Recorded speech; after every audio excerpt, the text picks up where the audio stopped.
Hello, രേഖാചിത്രത്തിൻ്റെ second day Kerala box office collection റിപ്പോർട്ടാണ് ഇന്നൊരു വീഡിയോ ഭാഗത്ത് ഉൾപ്പെടുത്തിയിരിക്കുന്നത്.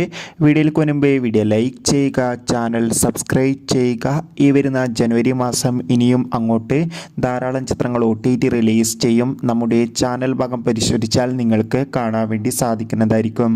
ആസിഫ് അലി, അനശ്വര രാജൻ, മനോജ് കെ ജയൻ എന്നൊക്കെ പ്രധാന കഥാപാത്രങ്ങളായി ഇന്നലെ ജനുവരി 9 റിലീസ് ചെയ്ത ചിത്രമായിരുന്നു രേഖാചിത്രം.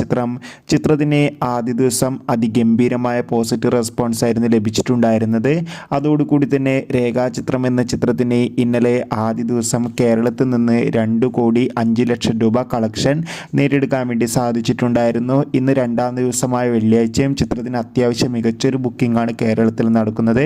അതുകൊണ്ട് തന്നെ ഇന്നും ചിത്രത്തിന് ഏകദേശം 2 കോടിക്കടുത്ത് വരെ കളക്ഷൻ നേടിയെടുക്കാൻ വേണ്ടി സാധിക്കുമെന്നാണ് ട്രാക്കിംഗ് റിപ്പോർട്ടുകൾ സൂചിപ്പിക്കുന്നത്. കാത്തിരിക്കാൻ നമുക്ക് രേഖാചിത്രത്തിൻ്റെ കൂടുതൽ ബോക്സ് ഓഫീസ് കളക്ഷൻ റിപ്പോർട്ടിനായി. ചിത്രം കണ്ടവരുടെ അഭിപ്രായം രേഖപ്പെടുത്തുക.